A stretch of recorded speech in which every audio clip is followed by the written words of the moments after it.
of benzene. It occurs in 3 steps. Step 1. In this step,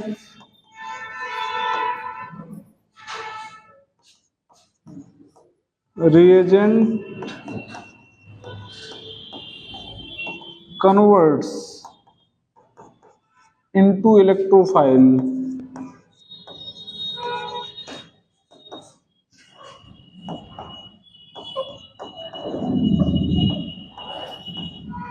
In presence of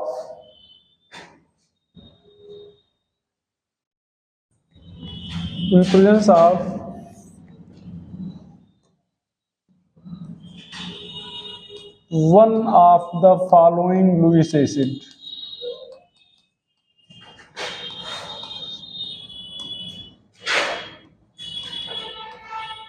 Anhydrous AlCl3,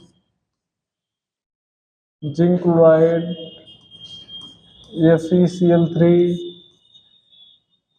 SnCl4, iron, iodine, GF3, ये Lewis acid हैं। क्या करते हैं? Electrophile generate करने में help करते हैं। हेल्प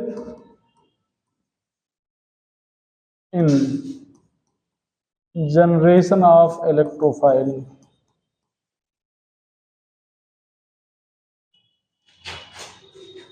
तो अगर आप कहें लुईस एसिड का काम क्या है, इलेक्ट्रोफाइल जनरेट करने में हेल्प करता है। यहाँ पर नोट करके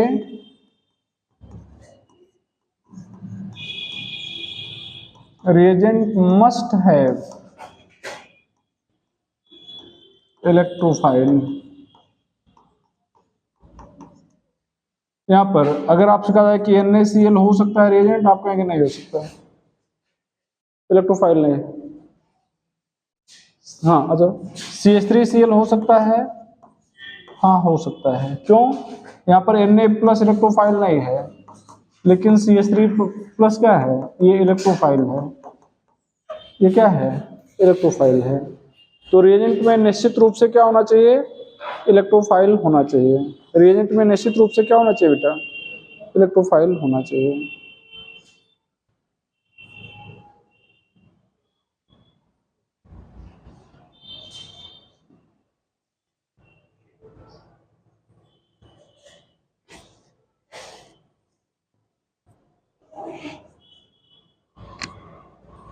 चले आगे। इसको लिख लियो ना इधर को।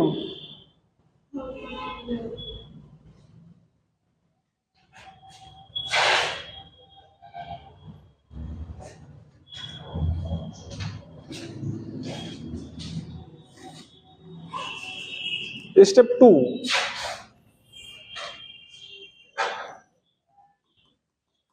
ये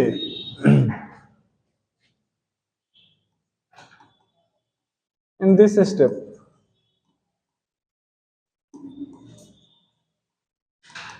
electrophile attack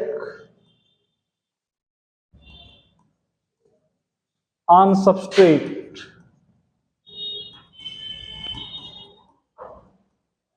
and reaction intermediate। Substrate या बेंजीन कर लेंगे, बेंजीन रिंग। हाँ, सबस्ट्रेट और benzene ring and reaction intermediate arenium ion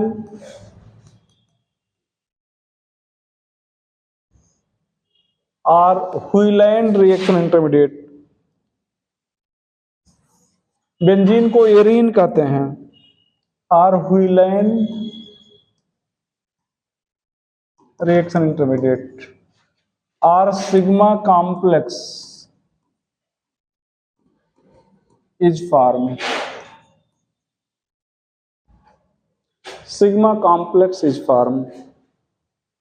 तो व्हीलैंड इंटरमीडिएट या सिग्मा कॉम्प्लेक्स बनता है। It is slow step.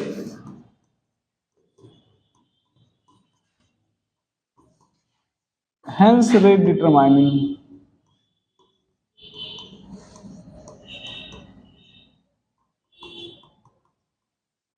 Slow step होता है इसलिए रेट डिटरमाइन करता है। Step 3,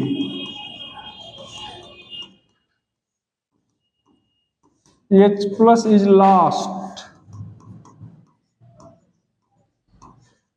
from reaction intermediate to form product.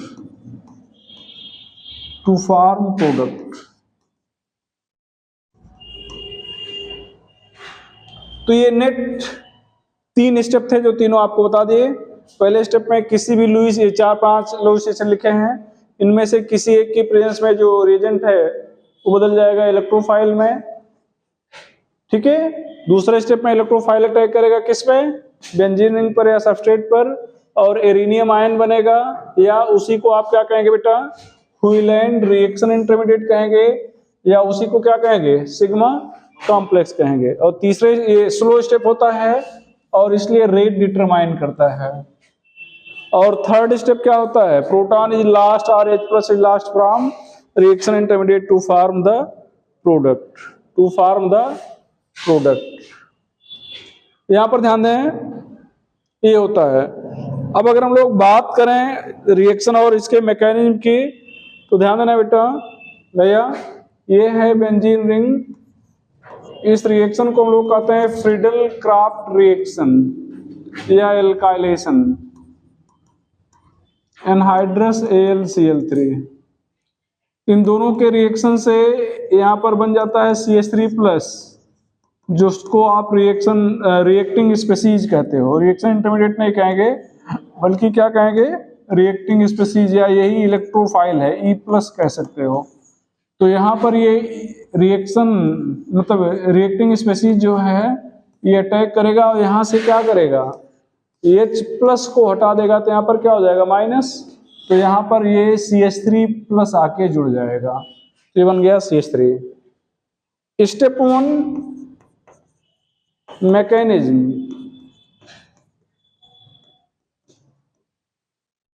Step 1 की बात करें बेटा, तो यहां पर हो जाएगा CH3Cl,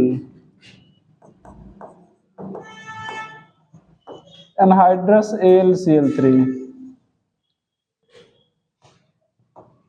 ये लोन पेयर इससे लेकर जुड़ जाएगा, इससे अटैक करेगा, ये हो जाएगा CH3+,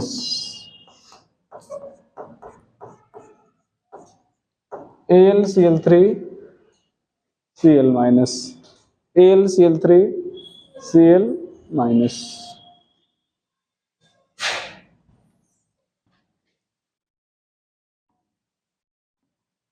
स्टेप 2,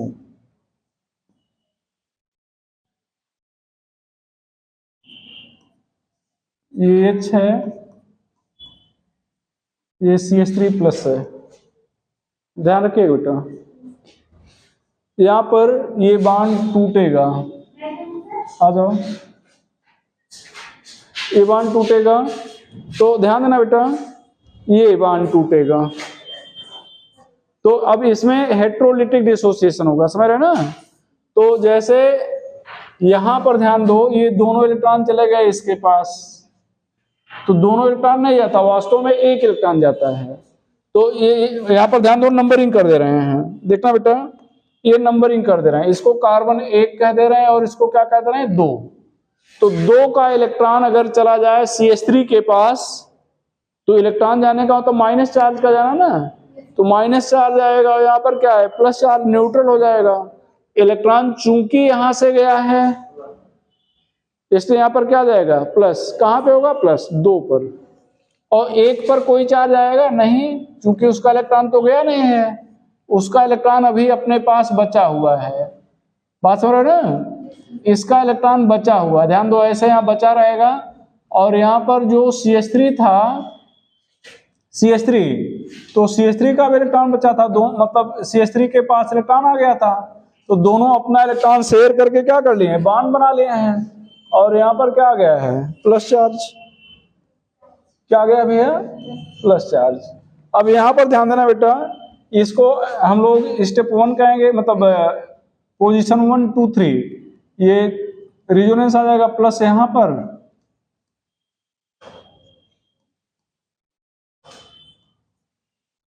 तो यहाँ पर H है, ये CH3 है, यहाँ बॉन्ड आ गया, ये प्लस हो गया, ये बॉन्ड बना रहा।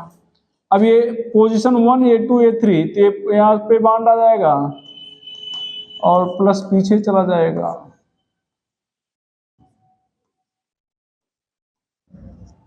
यहाँ पर प्लस आ गया। इसको कहेंगे हुइलैंड एरिनियम आयन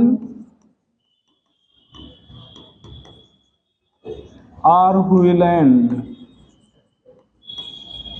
रिएक्शन इंटरमीडिएट। और इसका इंटरमीडिएट जो होगा, देखो बेटा इधर ध्यान दो, कितने यहाँ पर एक बार डबल बॉन्ड है, यहाँ पर एक बार कोई बॉन्ड नहीं, कोई बॉन्ड नहीं ना, तो इसका मतलब ये घूमेगा, पूरा घूम नहीं पाएगा। तो यहाँ पर इसको ध्यान दो, इसका इंटरमीडिएट बनाया जाए जिसको लोग सिग्मा कॉम्प्लेक्स कहेंगे। ध्यान दो ऐसे, तो ऐसे इसको पूरा सर्कल कंप्लीट नहीं करेंगे, ध्यान दीजिएगा। बेंजीन रिंग जब लोग बनाते हैं या कहीं बनाए भी होंगे, पूरा गोला सर्कल कंप्लीट कर दिया ना, तो कब सर्कल कंप्लीट होगा? जब 3 पाई बॉन्ड होगा, तीनों घूम जाएंगे। लेकिन यहाँ पर कितने पाई बॉन्ड हैं? 2। कितने हैं? 2। कितने हैं? 2। तो इसका मतलब ये पूरा नहीं घूम पाएगा, पूरा, इसलिए यहाँ सर्कल कंप्लीट नहीं करेंगे। और इसको हम लोग क्या कहते हैं? Sigma complex. क्या कहते हैं बेटा? Sigma complex. एक बार पूछा गया था कि ये स्लो स्टेप है कि इसका रिएक्शन इंटरमीडिएट क्या होता है, तो ऑप्शन आया था सिग्मा कॉम्प्लेक्स होता है।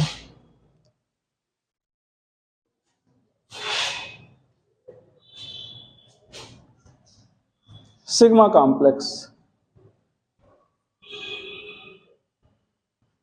स्टेप 3 की बात करें, देखना स्टेप 3, तो यहां पर क्या होगा बेटा? ये ध्यान दो, ये सिग्मा कॉम्प्लेक्स है, यहां पर प्लस चार्ज है, ये ऐसे होगा, यहां पर Al, हाँ बोलो, कोई कुछ कह रहा है क्या? तो ध्यान देना बेटा, ये अब ये Cl अपना इलेक्ट्रॉन, ध्यान दो, Cl अपना इलेक्ट्रॉन दे देगा H को, और H अपना इलेक्ट्रॉन छोड़ देगा यहाँ पे, तो H और Cl जुड़ जाएंगे, तो HCl बना लेंगे। यहाँ पर AlCl3 अलग हो जाएगा, और ये क्या हो गया? अब यहाँ पर CH3 आ गया और यहाँ पर बॉन्ड बन गया, ये नेट मैकेनिज्म हो गई। तो ध्यान रखिएगा बेटा, इधर ध्यान से सुनो, फिर से सुनो। बेंजीन रिंग के रिएक्शन 3 स्टेप में होते हैं, स्टेप 1, स्टेप 2, स्टेप 3। स्टेप 1 में जो रिएजेंट है किसी भी एक लुईस एसिड की प्रेजेंस में किस में कन्वर्ट हो जाता है? इलेक्ट्रोफाइल में। स्टेप 2 में इलेक्ट्रोफाइल बेंजीन रिंग पर अटैक करता है और रिजल्ट ये होता है कि सिग्मा कॉम्प्लेक्स का क्या बनता है? एरिनियम आयन बनता है, या हुइलैंड रिएक्शन इंटरमीडिएट भी कहते हैं। और स्टेप 3 में क्या होता है बेटा? एरिनियम आयन या हुइलैंड रिएक्शन इंटरमीडिएट से H+ निकल जाता है और क्या बन जाता है? प्रोडक्ट बन जाता है। क्या बन जाता है? प्रोडक्ट। स्टेप 2 स्लो स्टेप है, इसलिए इसको रीडिटरमाइनिंग स्टेप कहते हैं। अगर आपका बेंजीन रिंग का रिएक्शन लुईस एसिड की प्रेजेंस में क्यों कराया जाता है, तो आप क्या कहेंगे? ये क्या करता है? इलेक्ट्रोफाइल जनरेट करने में हेल्प करता है, इलेक्ट्रोफाइल जनरेट करने में हेल्प करता है। ठीक बेटा, चलो नोट करके नाइट्रेशन, फॉर नाइट्रेशन कर लेंगे, and sulphonation, for nitration and sulphonation.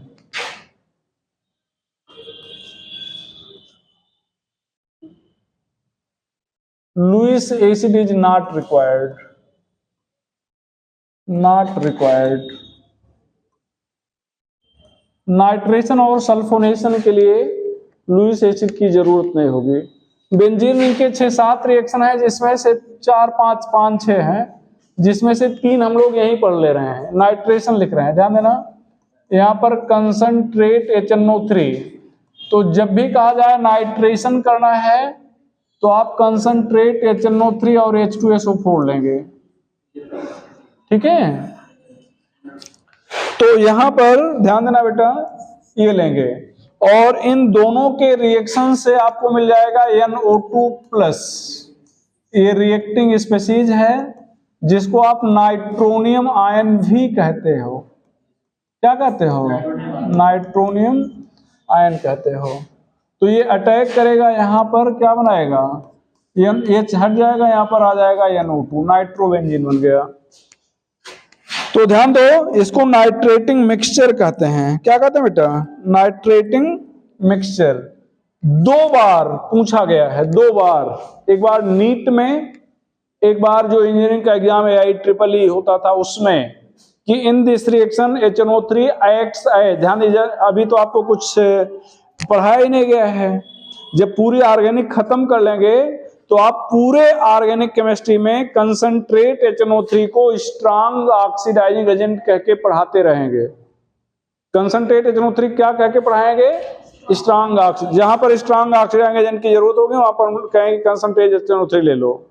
यहां पर कंसंट्रेट HNO3 दिख रहा है ना, तो जब पूरे ऑर्गेनिक केमिस्ट्री में HNO3 को स्ट्रांग ऑक्सीडाइजिंग एजेंट पढ़े हो तो ऑप्शन में रहेगा कि HNO3 acts as oxidising agent, reducing agent, acid base. तो क्या बताया जाएगा? क्या बताएंगे? Base, acts as base. तो यहां पर ये रिएक्शन HNO3 बेस की तरह एक्ट कर रहा है। ध्यान दो, ये कंसंट्रेट HNO3 स्ट्रांग एसिड है, जानते ही हो। स्ट्रांग ऑक्सीडाइजिंग एजेंट पढ़ाया जाएगा तब भी जान जाओगे, तो 2 पढ़ाया जाएगा, दोनों नहीं। यहाँ पे, यहाँ पर क्या है? बेस की तरह कार्य कर रहा है। कैसे? HONO2, यहाँ पर HHSO4। तो अब ये ध्यान देना, H प्लस, जैसे हमने बताया गया ना कि 2 बार पूछा गया है, एक बार कहां पर AIEEE में, एक बार कहां पे नीट में पूछा जा चुका है। नीट का फिर एग्जाम देना है आपको, तो आप सोचोगे फिर वही रिपीट कैसे मारेगा? मार सकता है। एक चीज, दूसरी चीज जरूरी थोड़े है कि एक है आपसे in this reaction HNO3 acts as oxidizing agent, H2SO4 acts as acid, HNO3 acts as base, H2SO4 acts as acid, HNO3 acts as oxidizing agent, H2SO4 acts as reducing agent। तो कुछ भी पूछ सकता है। तो ये एसिड की base की तरह कार्य कर रहा है, और ये किस तरह से कार्य कर रहा है? एसिड की, H प्लस रिलीज कर रहा है ना, तो इसका मतलब एसिड की तरह, ध्यान रखिएगा।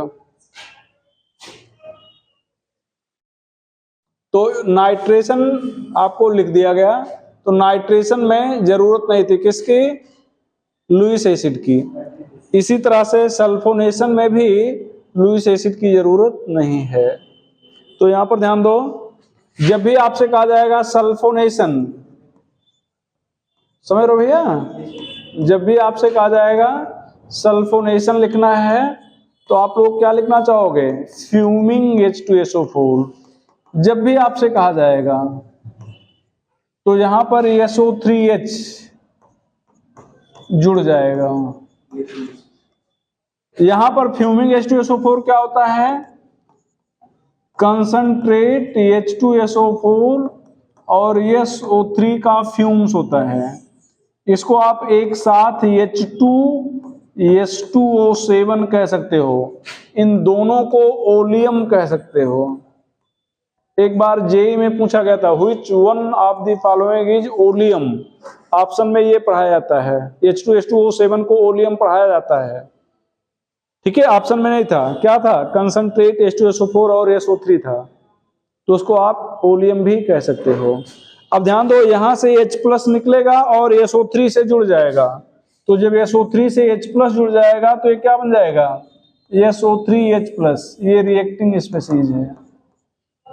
ये क्या है? Reacting species. ठीक भैया, तो आपको सल्फोनेशन पढ़ा दिया गया। एक question, 2 question. Which sigma complex is most stable?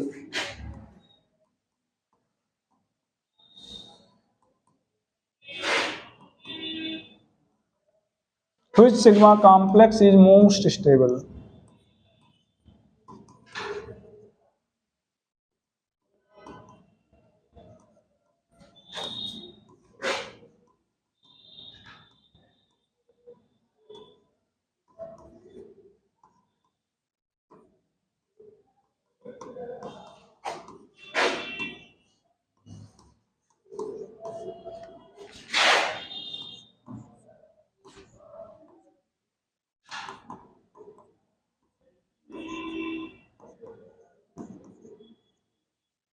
A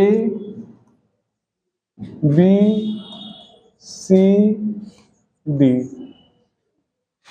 most stable D most stable।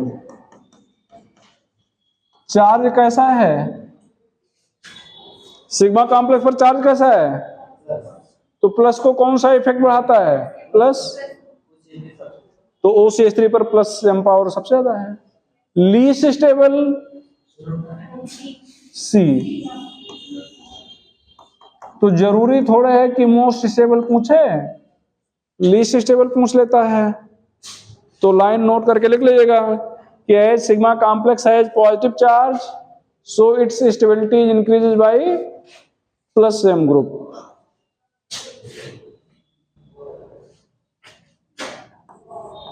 As sigma complex has positive charge, so its stability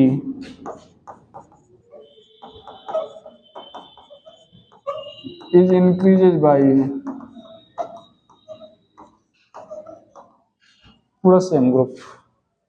positive charge so its stability increases by plus m group. तो इस पर positive charge होता है इसलिए इसकी stability plus m group के द्वारा क्या होती है बढ़ जाती है। Its stability increase by plus m group.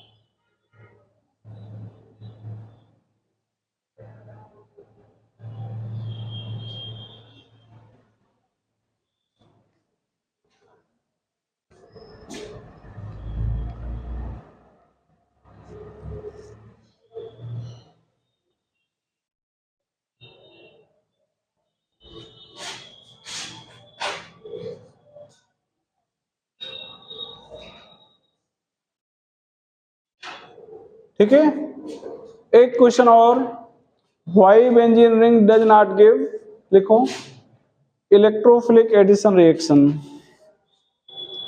Why benzene ring does not give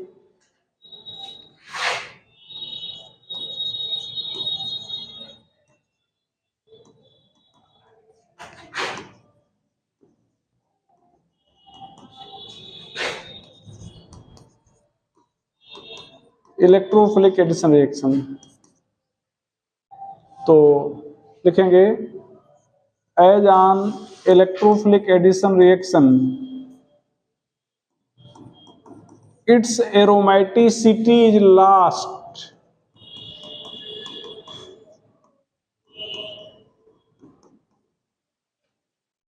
hence stability decreases। aromaticity is lost, hence stability decreases। तो अगर ये एडिशन रिएक्शन देगा तो इसकी एरोमेटिसिटी खत्म हो जाएगी, जिससे स्टेबिलिटी क्या हो जाएगी बेटा घट जाएगी। तो कोई भी सिस्टम जो स्टेबल है कोई भी ऐसा काम करना चाहेगा जिससे उससे स्टेबिलिटी कम हो जाए, नहीं करना चाहेगा, इसीलिए इलेक्ट्रोफिलिक एडिशन रिएक्शन नहीं देता। चला जाए आगे, आपकी अगली हेडिंग होगी क्या एडिशन रिएक्शन। नई हेडिंग, हम लोग सब्स्टिट्यूशन रिएक्शन पढ़ रहे थे, पढ़ डाले हैं। अगली हेडिंग है एडिशन रिएक्शन। रिमूव कर दें बेटा, कोई डाउट भैया? Addition reaction,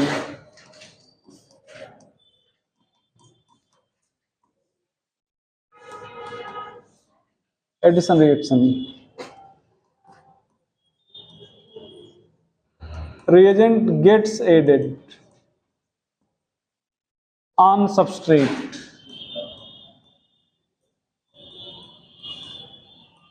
reagent gets added on substrate, substrate should be unsaturated,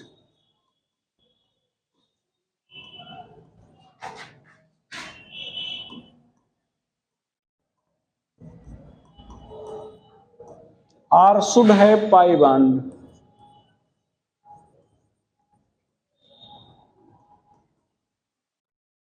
Should have pi bond. ध्यान देना, except, ये ध्यान दो, ये पाई बांड नहीं रखता और एडिशन देता है, ये पाई बांड रखता है और एडिशन नहीं देता। ये क्यों नहीं देता? अभी अभी आपने लिखा एरोमेटिक है, एरोमेटिसिटी क्या हो जाएगी? खत्म हो जाएगी, स्टेबिलिटी घट जाएगी। ये क्यों देता है? तो रीजन ये है कि ये यहाँ एंगल स्ट्रेन है। क्या है? एंगल स्ट्रेन, स्टेबिलिटी कम है, तो जब ये एडिशन देगा तो स्ट्रेन खत्म हो जाएगा, स्टेबिलिटी बढ़ जाएगी। ठीक है। During addition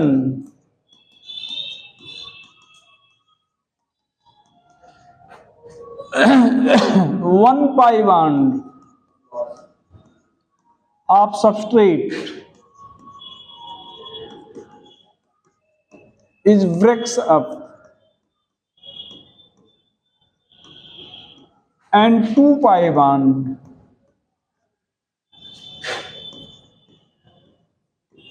is formed in product. One pi bond of substrate is breaks up and 2 pi bond is formed in the 2 sigma bond is formed in product. यहाँ पर ध्यान देना, sigma bond hybridisation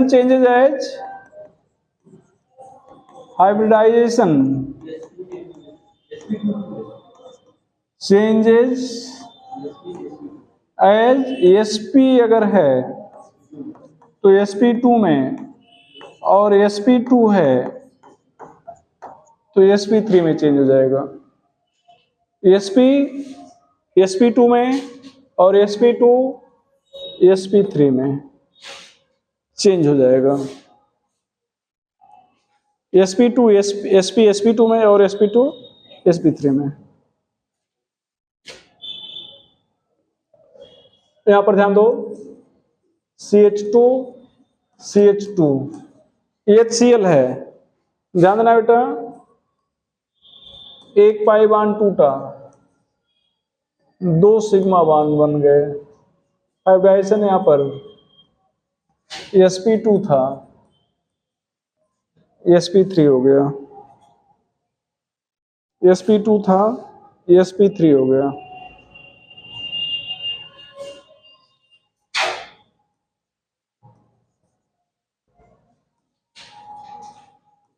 three type. पहला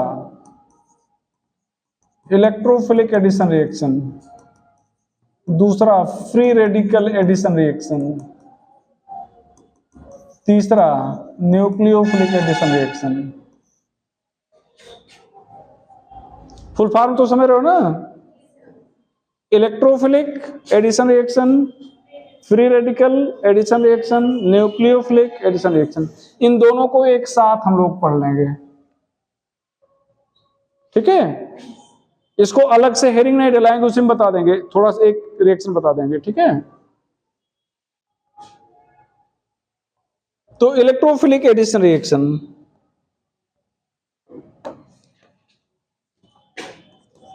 electrophilic addition reaction, attacking species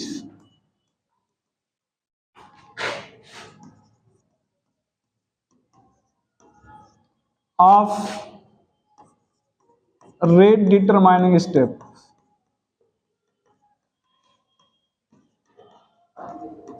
is electrophile.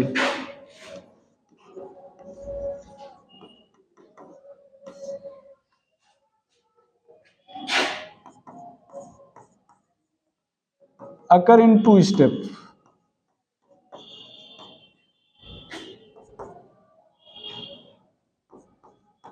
In step 1,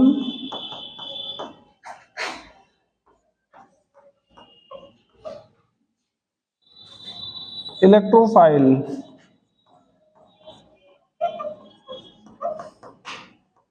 aided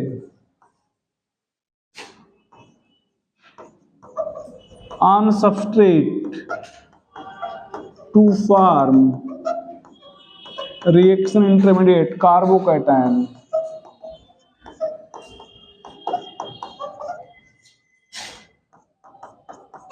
It is slow step. Hence, rate determining.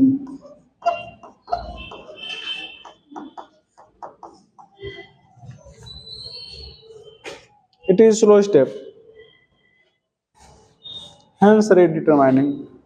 तो ये slow step होता है जिससे रेट को डिटरमाइन करता है। स्लो स्टेप होता है बेटा जिससे रेट को क्या करता है, डिटरमाइन करता है। Step 2,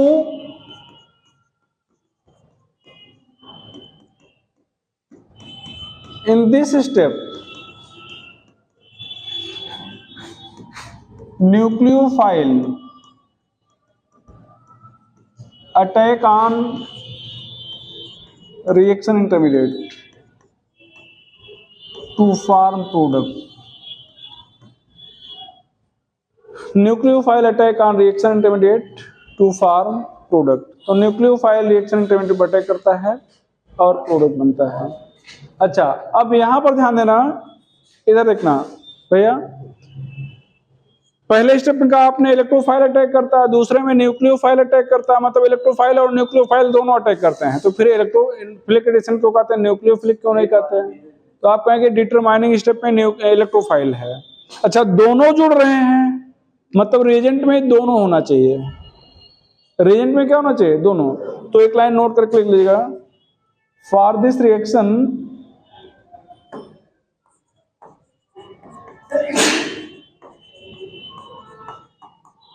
reagent should have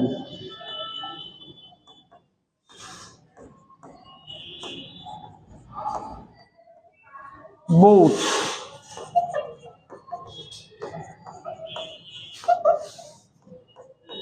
electrophile and nucleophile.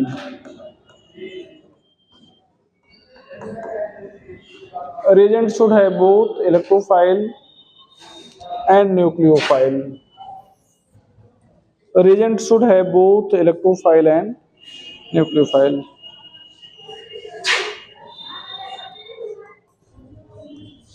Which one question है,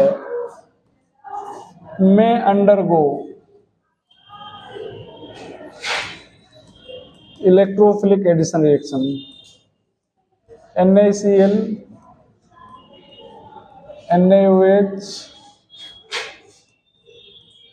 NaCl H2O D, none.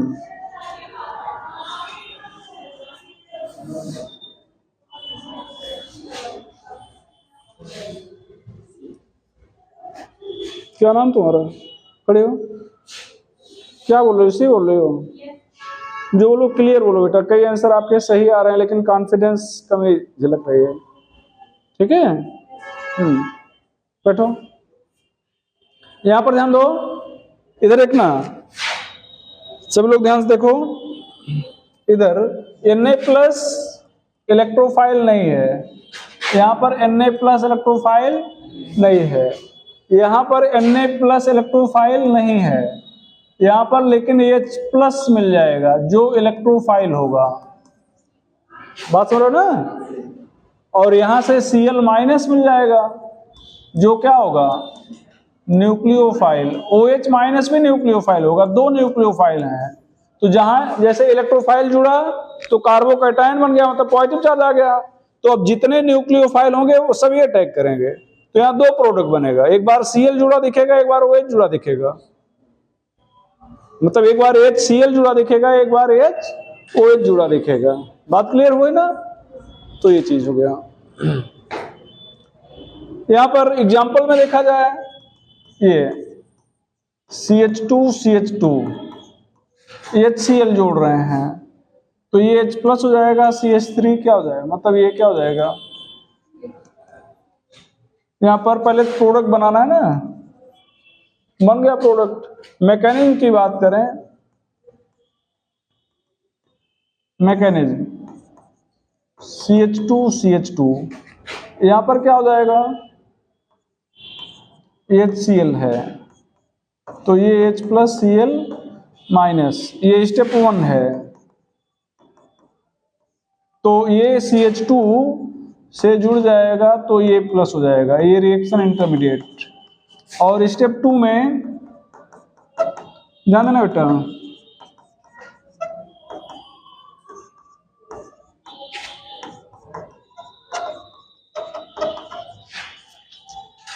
Product बन जाएगा। ये स्लो स्टेप है।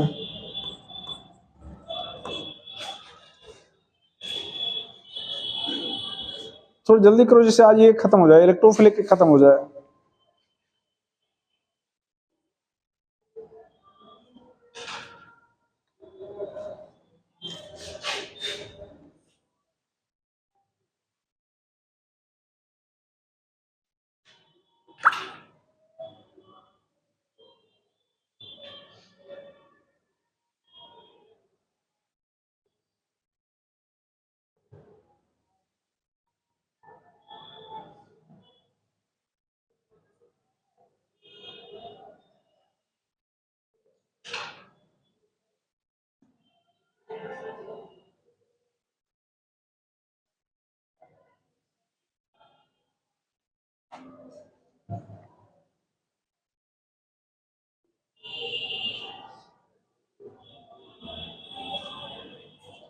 चलो बेटा, चलो रिमूव करना है इसको। अच्छा, इस रिएक्शन का रिएक्शन इंटरमीडिएट कार्बोकैटायन है, प्रूव करने के लिए कहा जाए तो आपको इस कहानी तो लिखना नहीं, प्रूव करना पड़ेगा। लेकिन एग्जामिनर को अगर ये जानना है, पेपर सेटर को जानना है कि मैकेनिज्म आती है या नहीं, तो आपसे रिएक्शन देगा और उस रिएक्शन को बनाओगे। अगर आप बना लिए तो इसका मतलब आपको मैकेनिज्म मालूम है, आप प्रूव कर सकते हो। नहीं बना पाए इसका मतलब मैकेनिज्म नहीं मालूम है, आप प्रूव नहीं कर सकते। तो लिख लीजिएगा, reaction intermediate of this reaction is carbocation. Reaction intermediate of this reaction is carbocation. Can be proved by given reaction. Can be proved by given reaction. यहां पर ध्यान देना बेटा, CH2 CH2 Br2 और वाटर आपने लिया है, ठीक है। तो यहां पर CH2Br बनेगा, CH2Br बनेगा, CH2Br बनेगा, CH2OH बनेगा।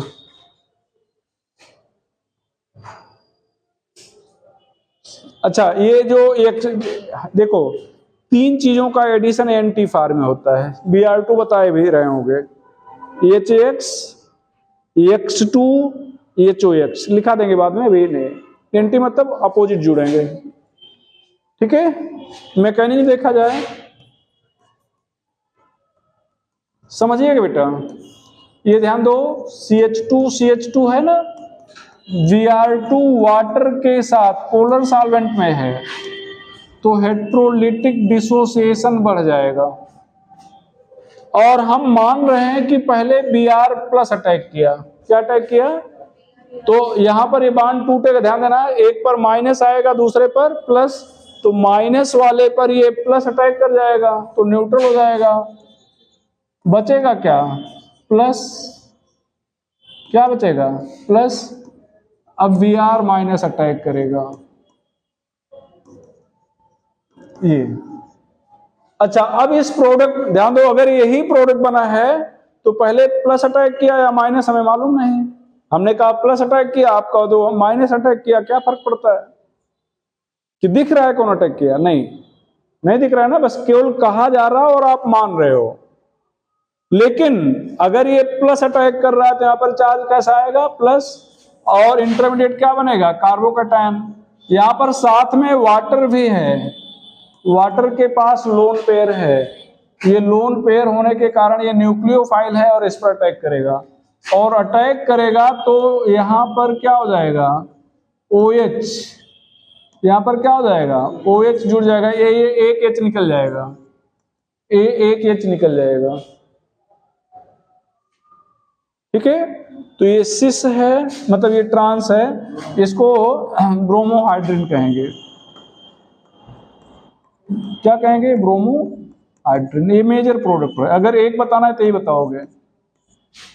अच्छा अब ध्यान देना बेटा, समझिए, इधर समझिए, अगर यहां पर पहले माइनस अटैक किया होता तो यहां पर माइनस आ जाता, तो माइनस पर क्या वाटर का अटैक होता, नहीं। तो माइनस पर वाटर का जब अटैक होगा नहीं तो ये बनेगा नहीं, बनेगा नहीं, ये बनता है और ज्यादा मात्रा में बनता है।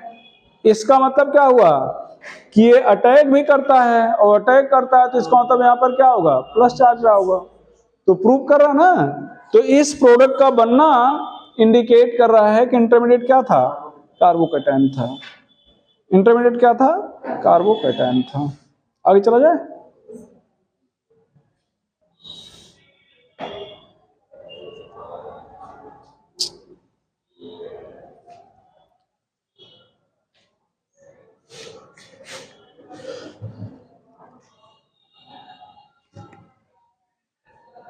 रिमूव कर रहे हैं बेटा भैया,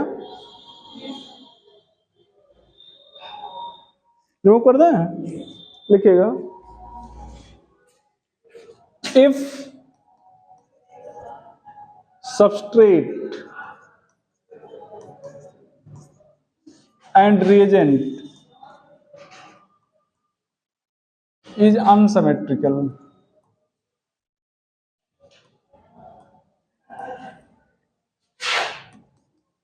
then reaction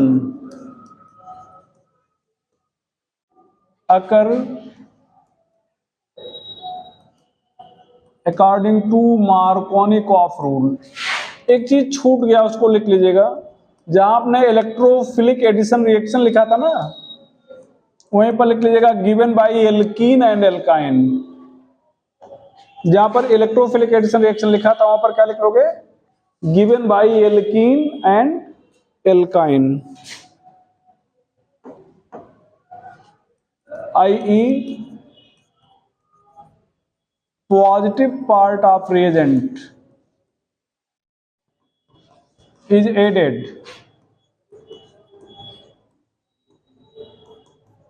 on that carbon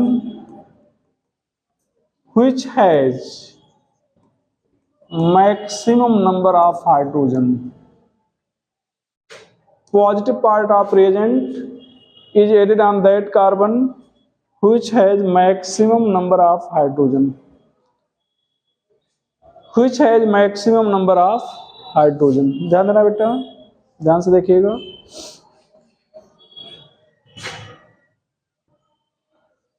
For Markovnikov rule,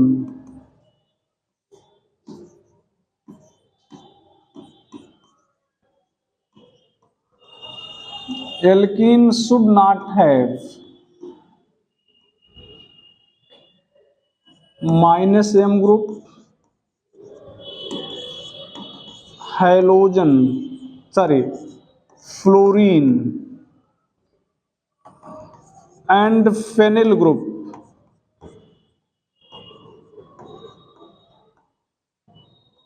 at beta carbon।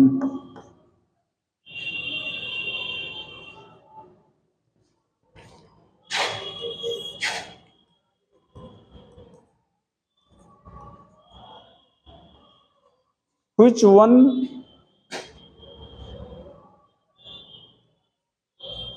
obey Markovnikov rule?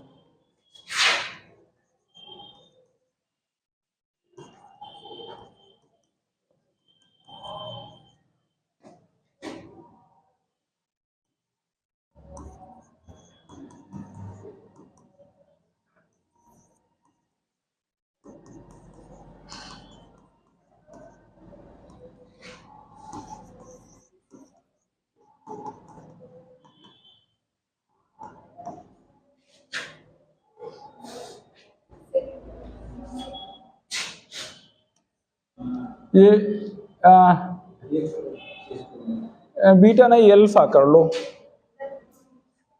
Beta नहीं, क्या कर दो इसको, शुड नॉट है, ये अल्फा कार्बन कर लेना बेटा, है ना। ये ध्यान दो, इसको हम लोग एल्कीनिक ग्रुप मानेंगे ना, तो ये एल्कीनिक ग्रुप अगर मान लें तो ये अल्फा कार्बन हो गया। अल्फा कार्बन पर फेनिल नहीं होना चाहिए, अल्फा कार्बन पर फेनिल नहीं होना चाहिए। ये होगा, ये -m है, ये F है, देख ही रहे हो, ये अल्फा कार्बन पर फ्लोरीन है। अच्छा अब ध्यान देना, इधर ध्यान देना, अगर एल्कीन में -m ग्रुप है या फ्लोरीन जुड़ा है तो एडिशन मार्कोनिक ऑफ रूल से हो जाएगा। ठीक है, लिख लीजिएगा।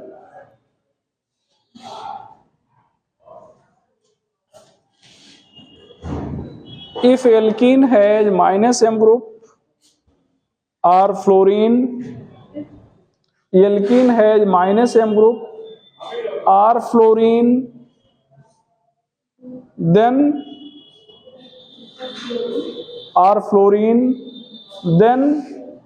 reaction occur according to anti-Markovnikov rule. Reaction occur according to anti-Markovnikov rule.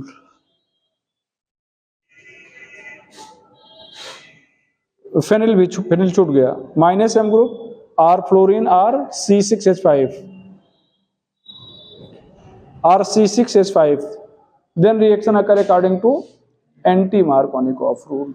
समझिएगा, देखना इधर एक ना बेटा, सभी लोग ध्यान से देखो, ये अच्छा अनसिमेट्रिकल एल्कीन या रिएजेंट सबस्ट्रेट का क्या मतलब हुआ, ये ध्यान दो, ये सिमेट्रिकल रिएजेंट है, ये क्या है, क्यों, चूंकि जैसे एटम पर प्लस चार्ज है उसी टाइप के एटम पर क्या है, तो जब दोनों मतलब प्लस और माइनस चार्ज समान एटम पे रहेंगे तो सिमेट्रिकल होगा, लेकिन अगर असमान एटम पर रहेंगे तो वो क्या होगा, अनसिमेट्रिकल। तो ये अनसिमेट्रिकल है और ये क्या है, सिमेट्रिकल है। ठीक है, सबस्ट्रेट अनसिमेट्रिकल होने का मतलब डबल बॉन्डेड कार्बन पर H और CH3 है, डबल बॉन्डेड कार्बन पर क्या है, H2, डबल बॉन्डेड कार्बन पर H और CH2 है, H2 है, यहाँ पर क्या है, ये मतलब CH3 है। ठीक है, तो अलग अलग हैं। तो आपने क्या कहा, मार्कोनिकॉफ में क्या होगा, पॉजिटिव पार्ट वहां जुड़ेगा जहां पर हाइड्रोजन ज्यादा है, मतलब कहां पर जोड़ा जाए, CH2 पर, तो जहां पर हाइड्रोजन कम है वहां पर क्या जुड़ा, CH3, मार्कोनिकॉफ रूल। ये क्या है,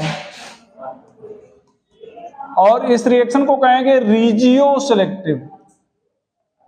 क्या कहेंगे भैया, रीजियो सेलेक्टिव।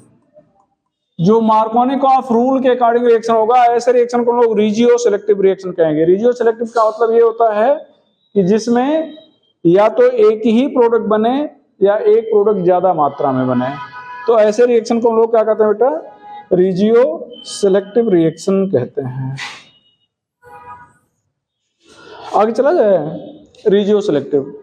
अच्छा अब यहां पर ध्यान देना, ये CH2CH, यहां पर NO2 है, यहां पर HCl जोड़ना है, क्या जोड़ना है, HCl, तो ये क्या हो जाएगा, प्लस, ये हो जाएगा माइनस, हो जाएगा।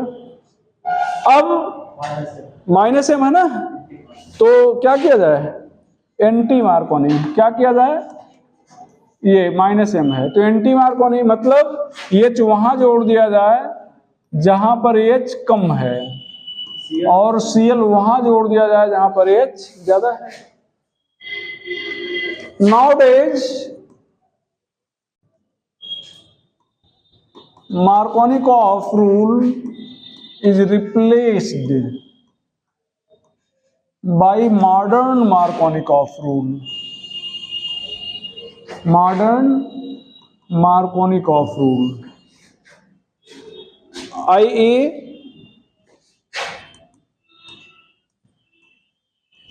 reaction always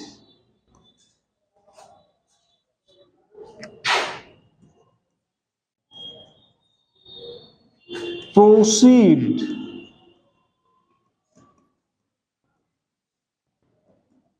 through that path which includes more stable reaction intermediate, more stable reaction intermediate। यहां पर ध्यान देना,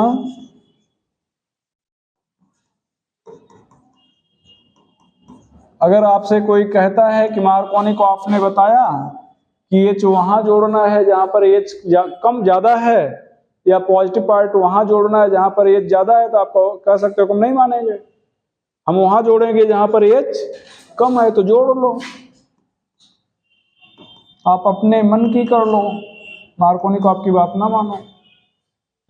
बन गया इंटरमीडिएट। और अगर मार्कोनिकॉफ के मान लिए तो एच यहां जुड़ जाएगा प्लस यहां आ जाएगा, तो दो इंटरमीडिएट बनने की पॉसिबिलिटी है।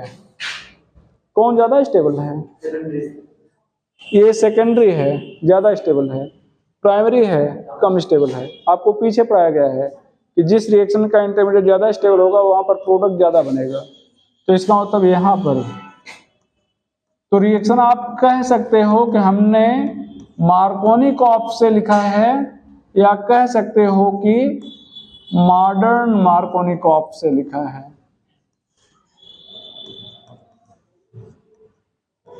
कह सकते हो कि मार्कोनिकॉफ से लिखा है या मॉडर्न मार्कोनिकॉफ से लिखा है। भैया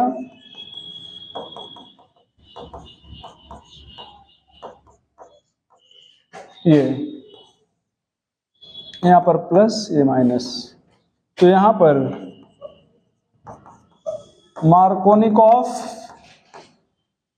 और अगर आपने एच यहां जोड़ दिया तो प्लस यहां आ गया। कौन ज्यादा स्टेबल है?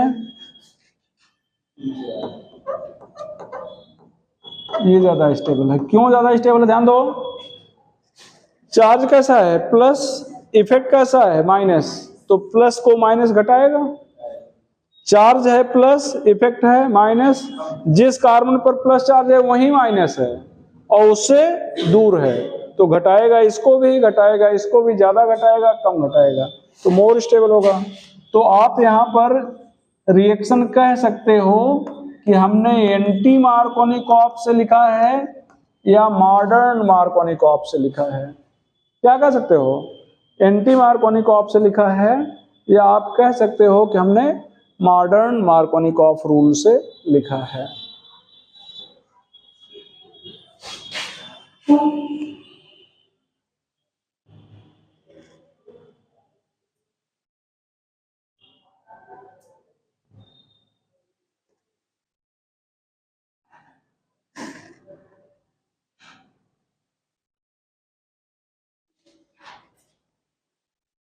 चले बेटा भैया, रिमूव कर दें क्या?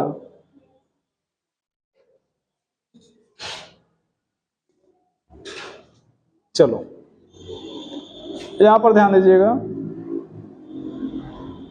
इधर देखना बेटा, ये है, ये फेनिल ग्रुप है, इसको भी देख लो, ये CH2 CH है, यहां पर HCl हमें जोड़ना है।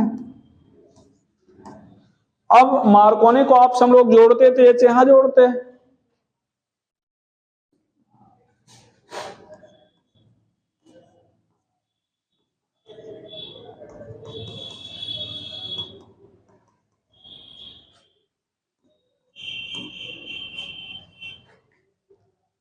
ठीक है, और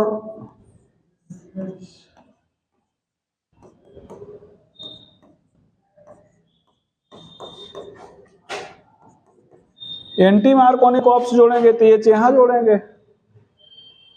नहीं, रुक जाओ रुक जाओ रुक जाओ रुक जाओ,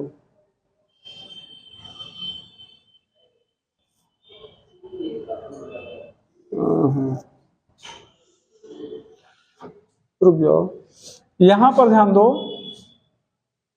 यहां पर एक शिफ्टिंग हो सकती है 1 to H माइनस शिफ्ट।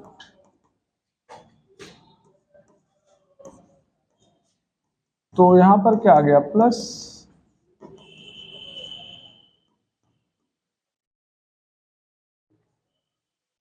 और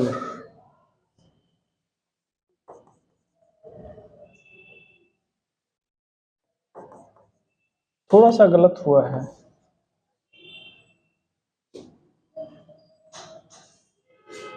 ये ध्यान दो, ये ज्यादा स्टेबल है, ये कम स्टेबल है, तो लेस स्टेबल। ठीक है, तो जहां पर आपने लिखा है फेनिल ग्रुप में एंटी मार्कोनिक, आप फेनिल हटा दीजिएगा। फेनिल क्या करेगा, हटा दीजिएगा। ठीक है, फेनिल ग्रुप में अभी अभी लिखा है कि है minus M group or F or phenyl group then reaction कर एंटी मार्कोनिक ऑफ ना, तो फेनिल हटा दीजिएगा। ठीक बेटा, तो यहां पर देखो मार्कोनिक ऑफ से ही आपने लिखा है, लेकिन यहां पर रीअरेंजमेंट हुआ है, तो इसका मतलब ये मॉडर्न मार्कोनिक ऑफ हो गया। क्या हो गया, मॉडर्न मार्कोनिक ऑफ हो गया। बात क्लियर है ना? तो शुरुआत तो मार्कोनिक ऑफ से ही हुई, लेकिन यहां पर फाइनली क्या हो गया, रीअरेंजमेंट हुआ। तो इसलिए कहा गया कि मार्कोनिक ऑफ एप्लीकेबल नहीं है, कि चूंकि हम लोग तो मतलब जिस पर क्या करते थे कि एच कम होता था वहां पर ज्यादा होता तो वहां प्लस जोड़ देते थे, जहां पर कम होता था वहां पर माइनस, तो माइनस यहां ना जुड़ के जाके यहां पे जुड़ रहा है, फाइनली तब यहां पे जुड़ेगा ना भाई, एच यहां जुड़ा लेकिन माइनस यहां जुड़ रहा है, तो उसी कार्बन पे बगल वाले कार्बन पे तो जुड़ नहीं रहा है। बात क्लियर है ना? तो इसलिए कहा गया कि यहां पर मार्कोनिक ऑफ रूल एप्लीकेबल नहीं है, बल्कि मॉडर्न मार्कोनिक ऑफ रूल एप्लीकेबल है, ये कहा जाए। यहां पर कौन सा रूल एप्लीकेबल है, मॉडर्न मार्कोनिक ऑफ रूल। ठीक है, तो ध्यान रखिएगा यहां पर रीअरेंजमेंट की पॉसिबिलिटी है, रीअरेंजमेंट होगा। सेकेंडरी से सेकेंडरी ये हुआ, हाँ रीअरेंजमेंट इसलिए हुआ बेटा, ये सेकेंडरी से सेकेंडरी में हुआ ना, तो रीअरेंजमेंट इसलिए हुआ कि यहां पर तो केवल सेकेंडरी था, अब यहां से यहां आप बढ़िया ध्यान दिलाए कि सेकेंडरी से सेकेंडरी में हुआ, तो मतलब सॉरी शिफ्टिंग होती क्यों है, स्टेबिलिटी फैक्टर के कारण। तो अगर ये यहीं पे रह जाता तो +4 सेकेंडरी पे था, कोई रिजोनेंस वगैरह नहीं था, तो स्टेबिलिटी क्या होती, कम होती। लेकिन जब ये शिफ्ट करके यहां पे आ गया तो अब यहां पर तो रिजोनेंस हो जाएगा ना, तो रिजोनेंस कारण स्टेबिलिटी क्या होगी, बढ़ जाएगी, इसलिए ऐसा हुआ। बात क्लियर है ना? तो आजकल मार्कोनिक ऑफ रूल को रिप्लेस कर दिया गया किससे, मॉडर्न मार्कोनिक ऑफ रूल से। ध्यान दो, आप ये रिएक्शन कहोगे हम मॉडर्न मार्कोनिक ऑफ से लिखे हैं, आप इसको भी कहोगे हम मॉडर्न मार्कोनिक ऑफ से लिखे हैं, इसको भी कहोगे हमने मॉडर्न मार्कोनिक ऑफ से लिखा है। बात क्लियर? तो यहां पर हमें ये नहीं बताना पड़ रहा है कि कहां पर हम एंटी मार्कोनी कर रहे हैं और कहां पे मार्कोनी, ये बार बार नहीं कर रहे हैं। ठीक बेटा, लिखिएगा addition of HBr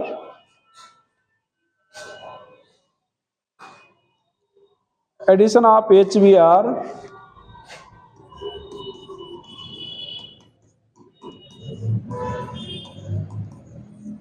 in presence of peroxide,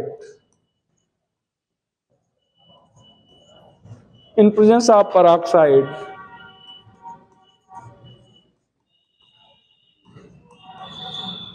occur according to anti-Markovnikov rule.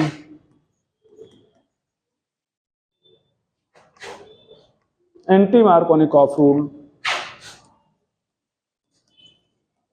which is known as Kharas effect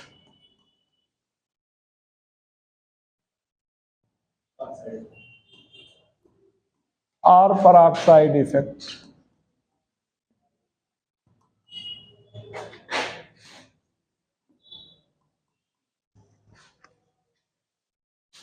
ये रिएक्शन है फ्री रेडिकल एडिशन रिएक्शन।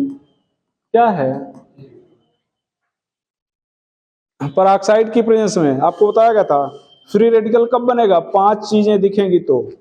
कौन कौन से, sunlight, high temperature, electrolysis, presence of peroxide, presence of free radical itself. पांचों में से कोई भी एक चीज है तो फ्री रेडिकल बनेगा। तो इसका मतलब यहां पर पेरोक्साइड तो है तो क्या बनेगा, फ्री रेडिकल।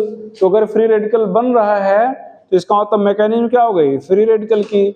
और चूंकि हो रहा है एडिशन, इसलिए रिएक्शन क्या हो गया, free radical addition reaction. Mechanism हमें बताने की बहुत जरूरत नहीं थी, लेकिन कुछ पॉइंट आगे लिख रहे हैं, उन्हीं को समझाने के लिए मैकेनिज्म बताएंगे। ठीक है।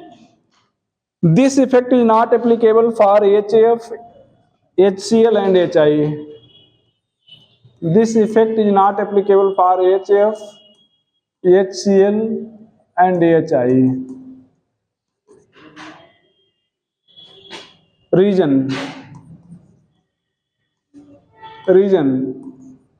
HF and HCl has high bond energy, so chain transfer step is unable to proceed. Chain transfer step is unable to proceed. Or P2 step become endothermic.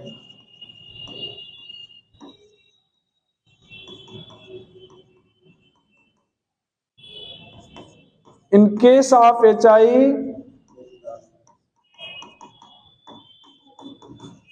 size of iodine is large, so extra activation energy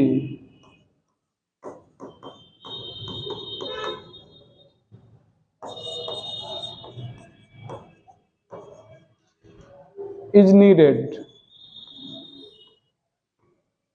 and P1 step become endothermic.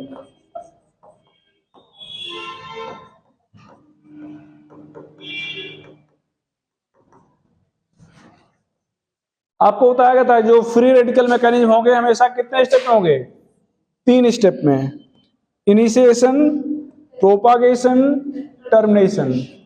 जो initiation step होता है बेटा,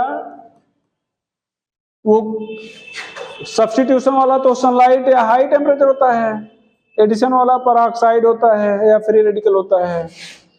बात समझ रहे ना। Propagation step हमेशा 2 step में होता है, दोनों स्टेप एक्जो होते हैं।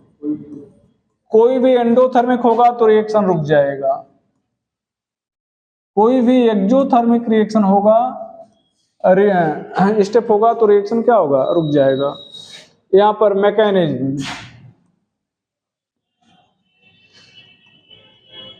इसका नाम है बेंजोइल पेरोक्साइड। क्या नाम है, ऑर्गेनिक पेरोक्साइड है, तो जरूरी नहीं कि ऑर्गेनिक हो, इनऑर्गेनिक ले लो। ठीक है। तो यहां पर क्या करना है हमें, C6H5CO 2 बार है, ये ध्यान दो, ये ध्यान देना बेटा, C6H5CO 1 बार 2 बार। तो यहां पर पहले होमोलिसिस होगी, दोनों एटम अपने अपने इलेक्ट्रॉन लेकर अलग हो जाएंगे। तो ये ध्यान देना, ये इलेक्ट्रॉन लेकर अलग हो जाएंगे। तो क्या हो जाएगा, C6H5COO 2 बार बनाइए, ये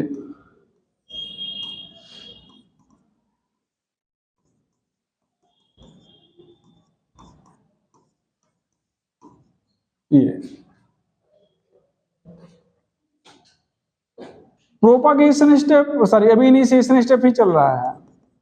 अब ये जो C6H5 है HBr से रिएक्ट करेगा, H के इलेक्ट्रॉन के साथ शेयर कर लेगा, Br फ्री हो जाएगा, C6H6 हो जाएगा, Br फ्री हो गया।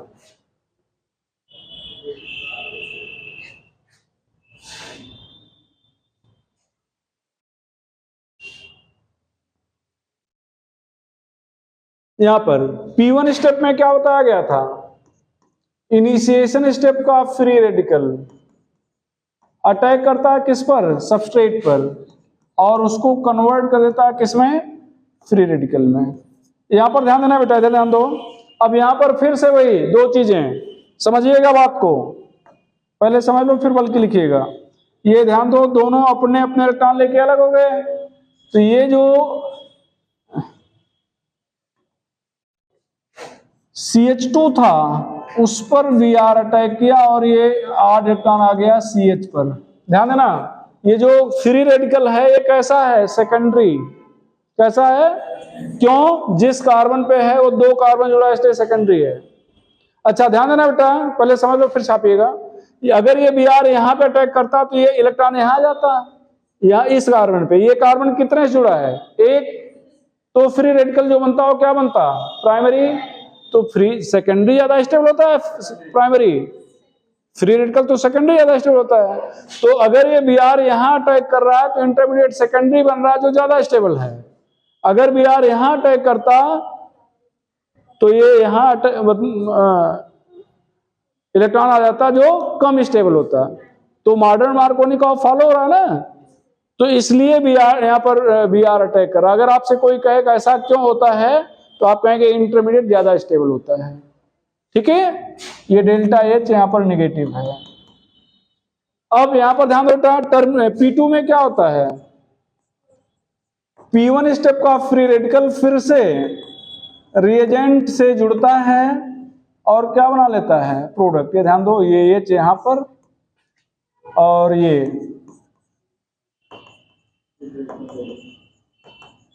डेल्टा H यहाँ पर नेगेटिव है।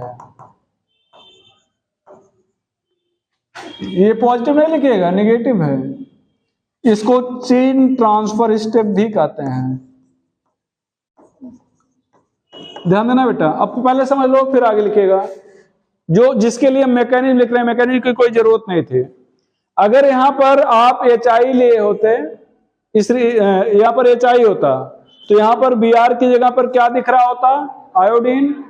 आयोडीन की साइज बड़ी है तो वो अपने आप ना जुड़ पाता, तो उसको जोड़ने के लिए आपको एनर्जी देना पड़ता। उस एनर्जी को आप एक्टिवेशन एनर्जी कहते, और P1 स्टेप ही एंडोथर्मिक हो जाता, ये रिएक्शन यही रुक जाता। बात क्लियर। अगर यहां पर HCl या HF होता तो यहां पर HF या HCl दिख रहा होता, तो ये बॉन्ड एनर्जी HF और HCl की ज्यादा होती है, वो अपने आप नहीं टूटती, उसको तोड़ने के लिए आपको एनर्जी देना पड़ता। तो इसका मतलब ये P2 स्टेप एंडोथर्मिक हो जाता, और P2 स्टेप कोई चेन ट्रांसफर स्टेप कहते हैं, तो चेन ट्रांसफर स्टेप आगे ना बढ़ पाता, रिएक्शन नहीं रुक जाता। बात क्लियर है ना। टर्मिनेशन से कोई बहुत मतलब नहीं। टर्मिनेशन में क्या बताया गया है कि डिफरेंट स्टेप के जो फ्री रेडिकल हैं वो आपस में क्या करते हैं, कंबाइन करके प्रोडक्ट, बाई प्रोडक्ट, रिएजेंट सब कुछ बनाते हैं। यही तो है ना। तो जरूरी नहीं है कि यहां पर इसको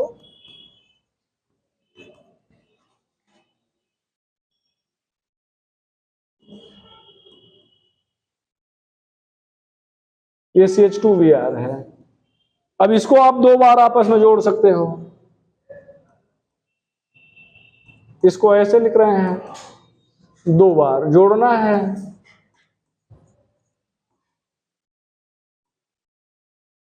ये तो दोनों आपस में जोड़ के क्या बना लेंगे, CH3CH, CH2Br, CH, CH2Br, CH3,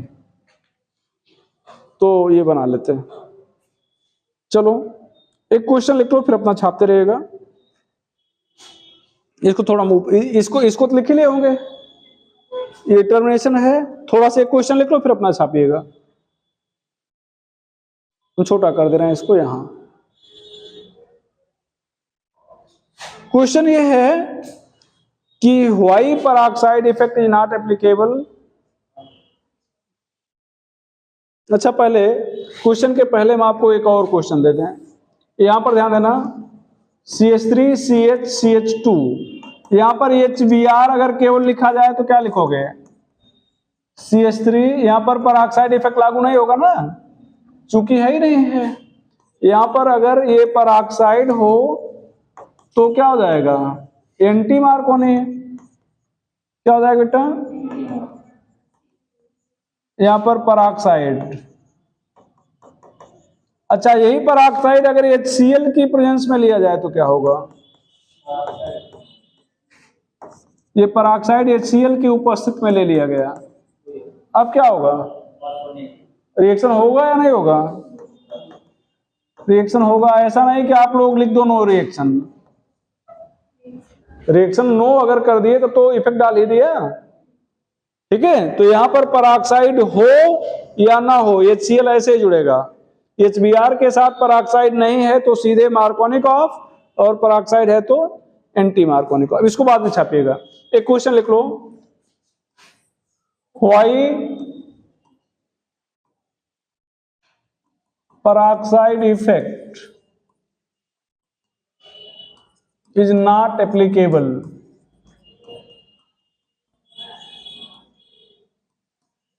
for HF, HCl and HI. Bond energy is high, size is large, extra activation energy is required, activation energy is required.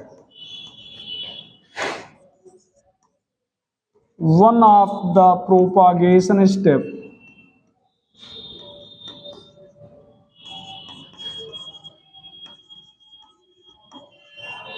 become endothermic,